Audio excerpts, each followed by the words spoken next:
This is Rock Bottom, one of the scariest Spongebob episodes, if not the scariest. The episode starts off with Spongebob and Patrick leaving the beloved world, but unfortunately for Spongebob he can't find his money, and in the process he absolutely smacks the living shit out of this fish, but then he gives in and lets Spongebob take a seat. When Spongebob and Patrick sits down, they can now see that they are leaving Bikini Bottom, you stand up in a place called Rock Bottom.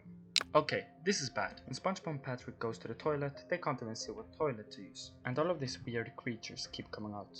So they freak out. But it's okay, because SpongeBob tells Patrick to wait here while he goes to find a bus. While SpongeBob tries to search for a bus, we can actually see Patrick passing SpongeBob inside of the bus. SpongeBob tries to catch up, but he doesn't manage to. And the bus also proceeds to go up on a 90-degree angle. Now with SpongeBob stuck here all alone, we learn that his grandpa also got stuck here once. Never chase a bus that is going up on a 90-degree angle.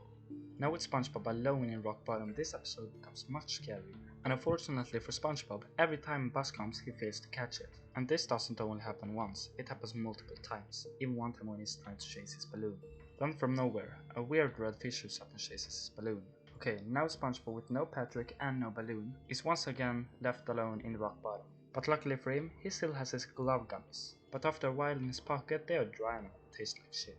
But then on the other side of the road, SpongeBob sees a vending machine. First he checks for buses, so he doesn't miss one when it's coming. With no buses in the way, he proceeds to walk over to the candy machine to grab a snack, but at that exact second the bus comes and leaves him. Then it happens again, and once again. And at the third time I'm just convinced that the buzzer is teasing SpongeBob at this point, which I will come back to later. After a while SpongeBob decides to go to the bus central to ask about the buses, but to his surprise there is a very long line that he has to wait on. And this apparently takes so much time that SpongeBob falls asleep. When he wakes up he can see that the line is all gone, so he proceeds to walk up to the counter. And the weird fish there only speaks language, so SpongeBob has to tell him bus, bikini, bottom. And then the creature tells SpongeBob that the last bus is leaving right about now. And then he straight up closes, turns off the light on my man SpongeBob. But it's okay, SpongeBob still lets his glove light. Now with SpongeBob's only light source out, he starts to hear creepy farts in the distance. SpongeBob walks away, but proceeds to walk faster and faster, until he panics and runs into a wall. Then, scared for his life, he sees that the creature he has been scared of is just a red fish from before.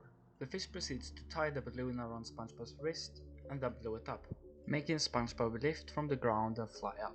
SpongeBob kindly says thank you to the fish before leaving Rock Bottom forever. SpongeBob safely flies over the Bikini Bottom and lands in front of his house. Then we can see Patrick going back to Rock Bottom to get SpongeBob. This theory contains the possibility of that SpongeBob and Patrick was kidnapped by the bus driver. And if you think of it, it really comes together well. SpongeBob and Patrick gets on the bus. SpongeBob continuously punches the driver with his glove, making him visibly upset. But what about the other buses that keep coming and leaving? Well, it could be possible that the bus driver told all his other friends to not pick up a sponge, as we have seen it happen with other people before, such as YouTubers. But please tell me what you think about this theory. And I really hope you enjoyed this video. Sorry if the video got a little bit short, but I really hope you enjoyed it, and I will see you guys in my next video.